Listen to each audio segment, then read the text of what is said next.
함께 보셔야 할 말씀은 구약성경 말라기 3장입니다.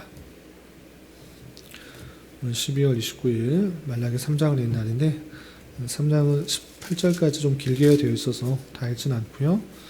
3장 1절부터 12절까지 말씀만 봉독하도록 하겠습니다. 구약성경 말라기 3장 1절부터 12절까지 말씀, 구약성경 1329쪽 전후를 보시면 되겠습니다. 1절부터 함께 봉독합니다. 만군의 여호와가 이르노라.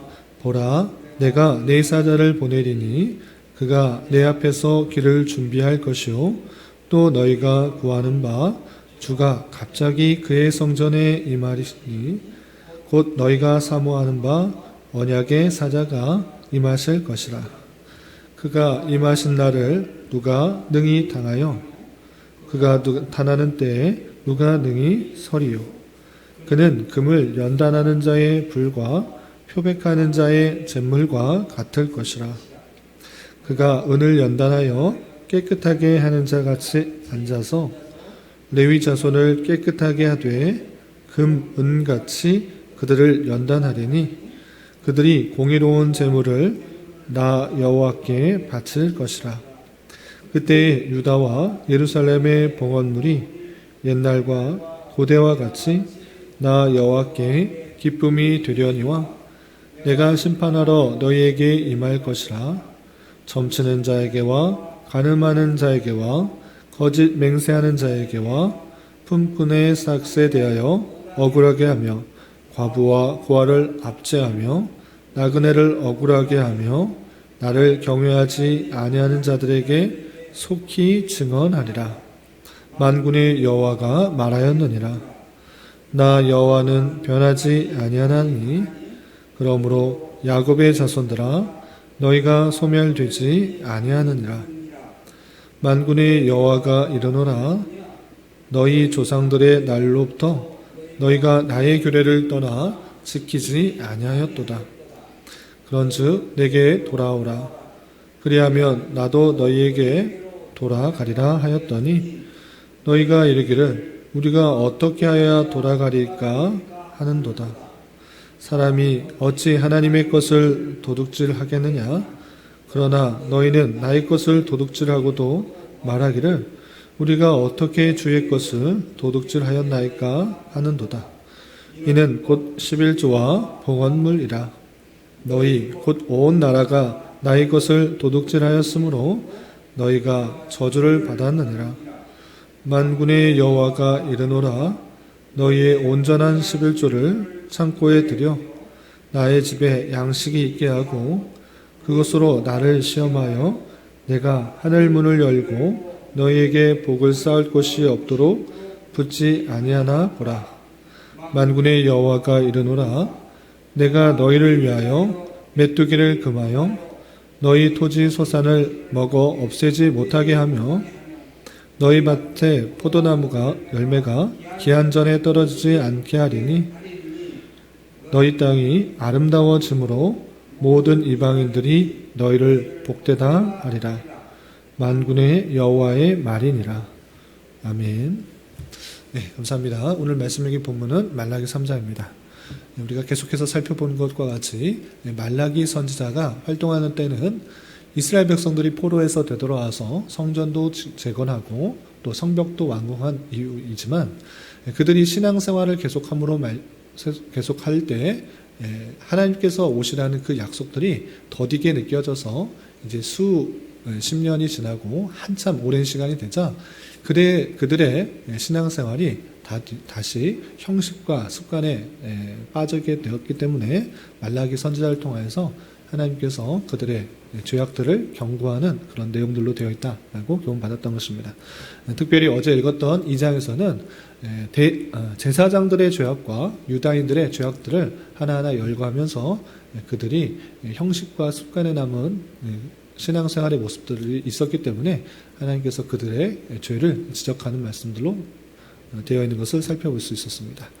계속 이어지는 3장에서는 그러한 이스라엘 백성들에게 하나님의 사자 그리고 여호와의 언약의 사자를 임하게 하셔서 그들을 정결케 하실 것이다 라는 그 말씀과 함께 그들이 온전한 신앙생활을 하지 않음으로 말미암아 다시 한번 그들에게 경고하는 내용들로 되어 있는데 어떤 내용들이 구체적으로 있는지 내용 좀 살펴보도록 하겠습니다. 우선 3장 1절에서 보면 만군의 여호와가 이르노라 보라 내가 네 사자를 보내리니 그가 내 앞에서 길을 준비할 것이요 되어 있습니다.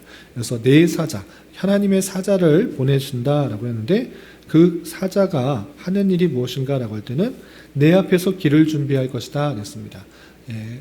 하나님의 사자가 먼저 하나님의 길을 준비할 사람을 보낼 것이다 라고 했는데 그것은 다름이 아니라 신약 성경을 살펴보면 예수님이 오시기 전에 그 길을 예비한 세례자 요한다라는 것을 알 수 있습니다. 세례자 요한에 대한 예언뿐만 아니라 그리고 실제로 주 하나님께서 임하게 될 것을 계속해서 이렇게 표현하고 있습니다. 계속해서 보시면 또 너희가 구하는 바 주가 갑자기 그의 성전에 임하시리니 곧 너희가 사모하는 바 언약의 사자가 임하실 것이라 라고 하면서 여호와의 사자가 먼저 등장하여서 주의 길을 예비하고 또 주께서 성전에 임할 것인데 그것은 언약의 사자다. 하나님께서 말씀하시고 약속하셨던 그 메시아고 그 메시아가 실제 임하게 될 것이다 라고 다시 한번 알려주는 것을 볼 수 있습니다. 그 언약의 사자가 임함으로 말미암아 참된 하나님의 나라가 임할 것을 다시 한번 그들에게 알려주는 것입니다. 그러면 이 언약의 사자 주님께서 이 땅에 오심으로 말미암아 어떤 일들을 하실 것인가 라고 할 때는 그 죄악들을 정결케 하실 것이다 라는 것들을 알려주는 것입니다. 그 내용이 2절과 3절에 이렇게 표현되어 있습니다. 2절 3절 보시면 그가 임하시는 날을 누가 능히 당하며 그가 나타나는 때에 누가 능히 서리요. 주님께서 오시면 어떤 자도 당하지 못하고 온전히 서지 못할 것을 표현할 뿐만 아니라 주님께서 오셔서 어떤 일들을 행하시는가 2절 하반절에 보시면 그는 금을 연단하는 자의 불과 표백하는 자의 재물과 같을 것이라 라고 하면서 금을 연단할 때 뜨거운 불로서 연단하시게 되는데 마치 주님께서 오시는 것은 그 연단하는 불과 같다라고 표현할 뿐만 아니라 표백하는 자의 재물과 같이 그 재물로서 옷이 깨끗하게 정결케 되게 되는데 그렇게 하시는 분이 누구신가? 주님이시다. 주님께서 오시게 되면 그와 같이 불과 같이 또 잿물과 같이 정결케 또 거룩케 하시겠다라고 말씀하신 것입니다. 뿐만 아니라 3절에서 보시면 그가 은을 연단하여 깨끗하게 하는 자 같이 앉아서 레위 자손을 깨끗하게 하되 금, 은같이 그들을 연단하시리니 그들이 공의로운 제물을 나 여호와께 바칠 것이다 라고 하면서 지금은 헛된 제물로 눈먼 것, 저는 것, 병든 것을 하나님 앞에 드리는 그런 악한 모습들이 있지만 주님께서 이 땅에 오시고 또 금같이 은같이 연단하실 때에는 그들이 온전케 되어서 하나님을 온전히 깨닫게 되어서 온전한 제물로 하나님께 영광을 돌리게 될 것을 이렇게 표현하고 있는 것입니다. 그리고 또 5절에서 보면 주님께서 이 땅에 오셔서 그 죄악된 모습을 이렇게 심판하시겠다라고 표현하고 있는데 5절 한번 보겠습니다. 5절 보시면 내가 심판하러 너희에게 임할 것이라 점치는 자에게와 간음하는 자에게와 거짓 맹세하는 자에게와 품꾼에 삭세대하여 억울하게 하며 과부와 고아를 압제하며 나그네를 억울하게 하며 나를 경외하지 아니하는 자들에게 속히 증언하리라 만군의 여호와가 말하였느니라 라고 하면서 주님께서 오심으로 말미암아 그들 가운데 있는 다양한 죄악들을 심판하시겠다. 이런 것들은 죄악들이니 그런 것들이 온전치 않음으로 말미암아 심판하시겠다라고 표현하고 있는 것을 볼 수 있습니다. 이런 모습이 그들 백성에게 전혀 없는데 심판하시겠다라는 것이 아니라 너무나 하나님의 백성이라고 하면서도 부패하고 타락한 모습들이 다양하게 드러나고 있기 때문에 그렇게 거짓된 모습들 가운데 죄악된 모습들 가운데 형식과 습관만 남아있는 그런 종교적인 형식을 하고 있는 그 백성들에게 참다운 그런 신앙인의 모습 하나님의 백성다운 모습들이 드러날 수 있도록 경고하고 책망하는 그 모습을 살펴볼 수 있습니다. 그리고 마지막 6절에 그런 심판 가운데서도 하나님께서 택하신 백성들을 멸하시는 것이 아니라 그들이 정결케 되고 또 거룩해 되기 위해서 하나님께서 오신 것이다 라고 이렇게 표현하고 있는 것입니다. 6절 보시면 나 여호와는 변하지 아니하나니 그러므로 야곱의 자손들아 너희가 소멸되지 아니하느니라 라고 표현하고 있습니다. 나 변하는 것 아니다. 내가 와서 너희들을 완전히 없애버리려고 하는 것 아니고 야곱의 자손들이 소멸되지 않을 것이다. 이 뜻은 무엇입니까? 야곱의 자손들, 하나님께서 택하신 그 백성들은 소멸되지 않을 것이다. 그러니까 주님께서 오셔서 모든 사람들을 심판하시고 소멸하시고 없애버리시려는 것이 아니라 죄악된 모습들을 지적하면서 정결하고 거룩하고 또 그들의 백성들이 연단될 수 있도록 하나님께서 그들을 심판하시는 것이다 라고 말씀하시는 것입니다. 그렇기 때문에 하나님의 심판에 대해서 분명한 이해를 갖고 있어야 되는데, 첫 번째, 하나님의 심판은 택하신 백성들에게는 그것을 더 거룩하고 정결하고 연단시키시는 하나의 방편이고, 그리고 택한 백성들이 아닌 유기자, 세상 사람들에게 대해서 심판은 그들의 죄악들로 말미암아 하나님께서 영원한 지옥에 가게 하시는 그런 심판이다. 이렇게 이해하셔야 될 것입니다. 그래서 우리가 예수 그리스도를 참으로 믿는다고 하면 어떤 어려움과 심판과 같은 현실 속에서도 낭망하고 좌절할 것이 아니라 우리를 소멸시키시려고 하는 그런 심판이 아니라 더욱더 정결케 거룩해 하나님의 뜻에 맞춰가도록 하시는 손길로 알아 그것을 잘 감당할 수 있어야 될 것입니다. 이렇게 주님께서 오심으로 말미암아 정결케 하고 거룩케 하게 하시는 심판이 있을 것을 말씀하실 뿐만 아니라 다시 한번 그들에게 올바른 신앙생활을 회복할 수 있도록 또 경고하는 말씀이 이어지게 됩니다. 그것이 다름 아니라 11조의 생활입니다. 11조는 하나님께 내 소득의 모든 것이 주님의 것입니다 라는 고백하는 마음으로 소득의 10분의 1을 제사장들에게 주는, 레위인들에게 주는 그런 일들을 행했는데 그 일조차 행하지 않았기 때문에 하나님께서 그 11조에 대해서 이렇게 말씀하고 있는 것입니다. 내용을 좀 보시면 7절 만군의 여호와가 이르노라 너희 조상들의 날로부터 너희가 나의 규례를 떠나 지키지 아니하였도다. 조상들로부터 계속적으로 나의 규례를 지키지 않는다. 무엇이냐? 그것이 8절 이렇게 표현됐습니다. 8절 보시면 사람이 어찌 하나님의 것을 도둑질하지 않겠느냐. 그러나 너희는 나의 것을 도둑질하고도 말하기를 우리가 어떻게 주의 것을 도둑질하였나이까 하노노다 라고 할 때 이는 곧 11조와 봉헌물이다. 어떻게 우리가 하나님께 돌아가야 됩니까? 어떻게 하나님 것을 도둑질할 수 있습니까? 그들이 묻지만 그들의 삶의 모습을 봤을 때 한 가지를 알려주는 것입니다. 그것은 무엇이냐? 11조 봉헌물이다. 너희들이 11조와 봉헌물을 제대로 내고 있느냐? 그렇지 않기 때문에 하나님의 것을 도둑질하는 것이고 주께 돌아오지 않는 것이다 라고 이렇게 말씀하신 것입니다.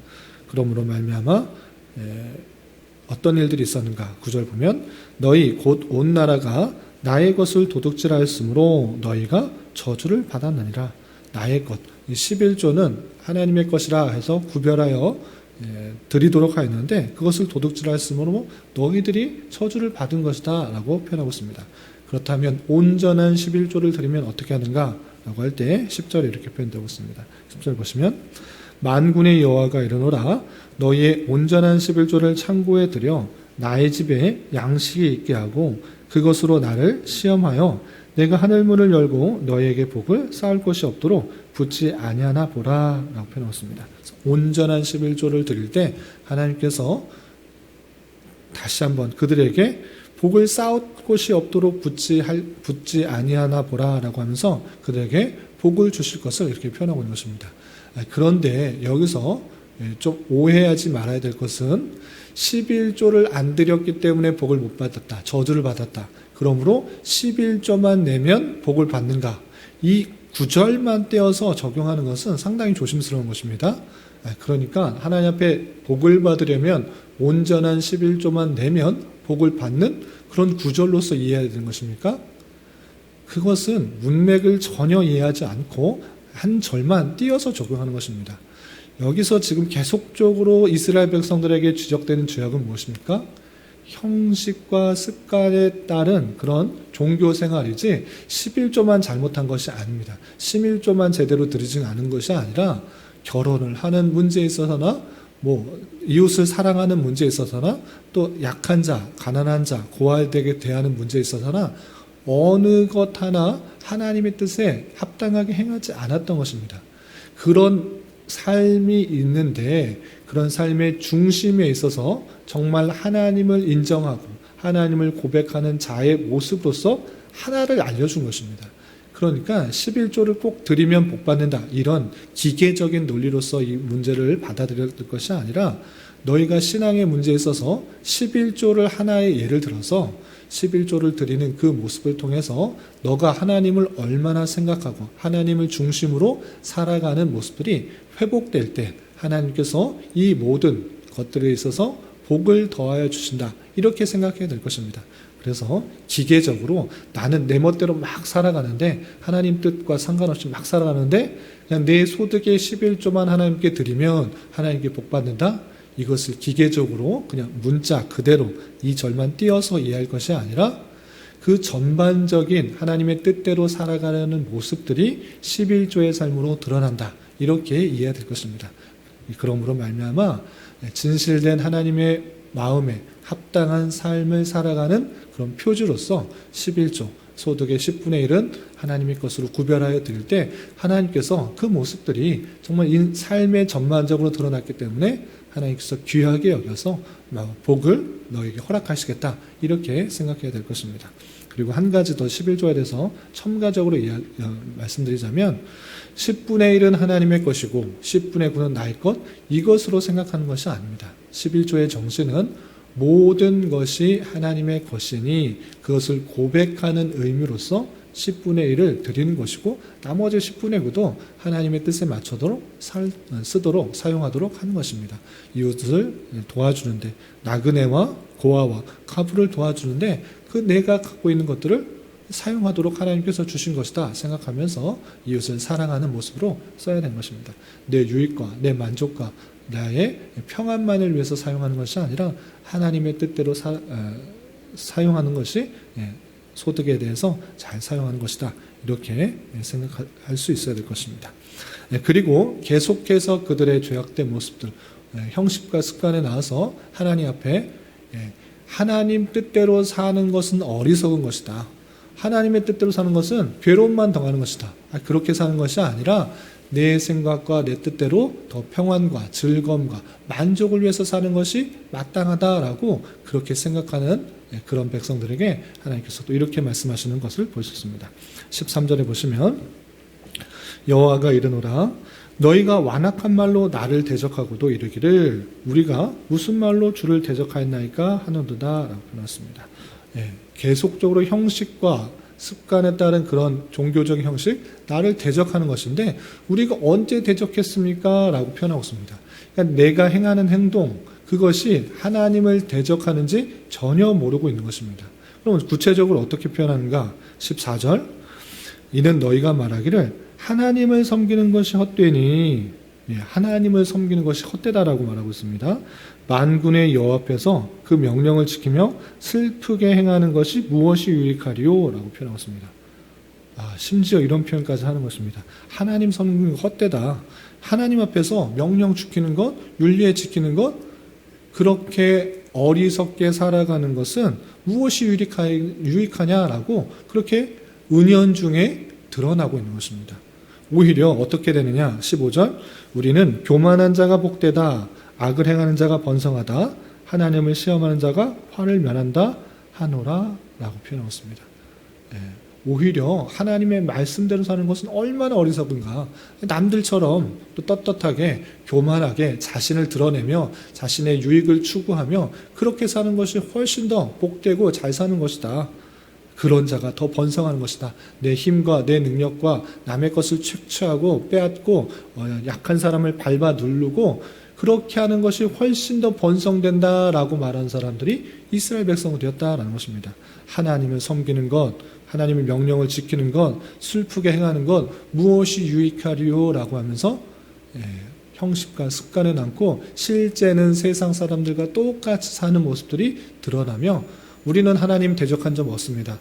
우리는 제사도 드리고 11조도 나름 드리고 여러 가지 일들도 행합니다 라고 하면서 하나님을 욕되게 하며 하나님을 대적하는 그 모습들을 볼 수 있습니다.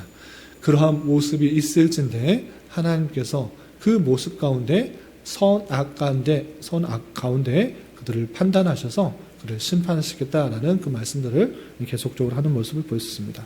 그 내용이 16절에 이렇게 표현되어 있습니다. 16절 계속해서 보시면 그때 여호와를 경외하는 자들이 피차 말하며 여호와께서 그것을 분명히 들으시고 여호와를 경외하는 자와 그 이름을 존중히 여기는 자를 위하여 여호와 앞에 있는 기념책에 기록하셨는가. 하나님께서 말씀하실 때 여호와를 경외하는 자, 그 이름을 존중히 여기는 자를 위하여 여호와 앞에 있는 기념책에 기록하셨다라고 하면서 그런 모습이 있는 가운데도 하나님을 경외하고 또 존중히 여기는 자를 하나님께서 분명히 아시고 그를 생명책에, 기념책에 분명히 기록하셨다라고 표현하고 있고 17절에 만군의 여호와가 이르노라 나는 내가 정한 날에 그들을 나의 특별한 소유로 삼을 것이요 또 사람이 자기를 섬기는 아들을 아낀같이 내가 그들을 아끼리라 라고 하면서 그런 부패한 타락한 가운데서 하나님을 더욱더 경외하고 또 찾는 그런 사람들을 내 소유로 삼고 귀히 여기고 또 아끼시겠다, 아들과 같이 아끼시겠다 라고 말씀하십니다. 그리고 마지막 18절에 보시면 그때 너희가 돌아와서 의인과 악인을 분별하고 하나님을 섬기는 자와 섬기지 아니한 자를 분별할 것이다 라고 하면서 참으로 하나님을 섬기는 자와 그 의인과 그렇지 않은 자, 하나님을 경외하지 않고 또 자기 멋대로 삶을 살아가는 그런 악인들에 대해서 심판하시는 그 모습을 보면서 온전히 분간하게 될 것을 말씀하고 있는 모습을 살펴볼 수 있습니다. 이런 말씀을 통해서 우리는 계속적으로 말씀드리지만 어떠한 신앙생활을 해야 되는지를 다시 한번 생각해 봐야 될 것입니다. 그들이 하나님의 백성이다라고 나름 생각하면서 나름대로의 제사를 드리고 나름대로의 11조를 드리고 나름대로 하나님을 아는 그런 삶을 살아갔습니다. 그러나 그 모습 가운데 형식과 습관에 따른 그런 종교생활 뿐이지 하나님을 진정으로 알고 하나님께서 진정으로 원하시는 것들이 무엇인지를 구별하면서 살아가지 않았던 그 모습들을 보는 것입니다. 계속적으로 이렇게 묻습니다. 우리가 언제 하나님을 대적하였습니까? 우리가 언제 하나님의 것을 도둑질하였습니까? 묻고는 있지만 그들의 삶에 있어서의 그 의미들을 알지 못한 채 형식과 습관에 따라서 그냥 해오던 것을 하는 모습들, 하나님을 진정으로 알지 못하고 하나님과의 진정한 인격적인 교제 없이 생활했던 그 모습들을 하나님께서 지적하시면서 더욱더 바른 신앙의 모습으로 살아갈 수 있도록 촉구하는 모습을 우리는 잘 기억해야 될 것입니다. 이러한 모습들이 우리에게도 드러나지 않도록 삼가 주의해야 될 것입니다. 우리가 처음 신앙생활을 하고 오랜 동안 시간이 흐르면 형식과 습관에 따라서 정말 신앙생활하기가 쉽습니다. 그냥 아무런 의미 없이 기도하고 아무런 목적 없이 예배드리고 아무런 목적과 의미 없이 여러 가지 행하는 봉사하는 일들이 많은 줄 알아. 우리는 그런 것이 아니라 하루를 살아도 하나님과 교제하며 인격적인 교제를 하며 하나님께서 내 기도를 아시고 내 아픔을 아시고 내 슬픔을 아신다는 것들을 통하여서 주님께서 어떤 것을 원하시는지를 잘 깨닫고 그것에 합당한 삶을 살아가도록 힘써야 될 것입니다.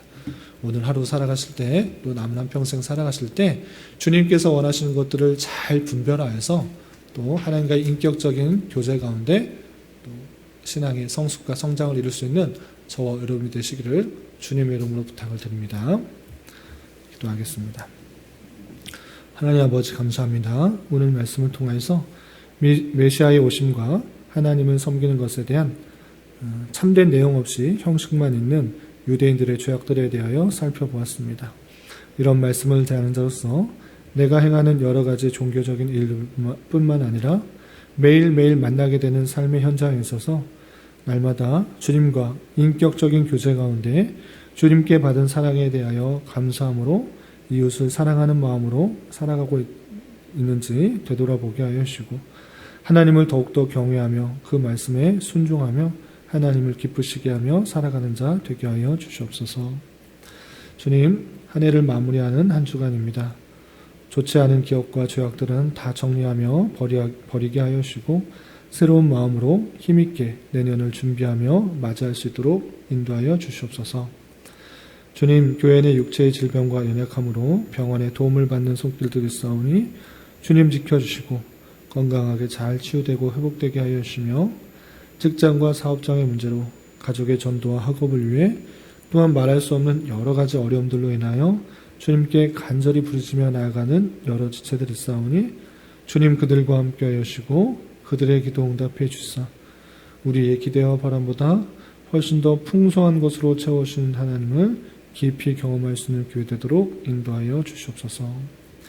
이 시간 각자 주님께 간절히 간구하는 기도 제목 주님께서 들으시고 가장 선한 것들로 응답하여 주시옵소서. 예수님의 이름으로 기도 올리옵나이다. 아멘.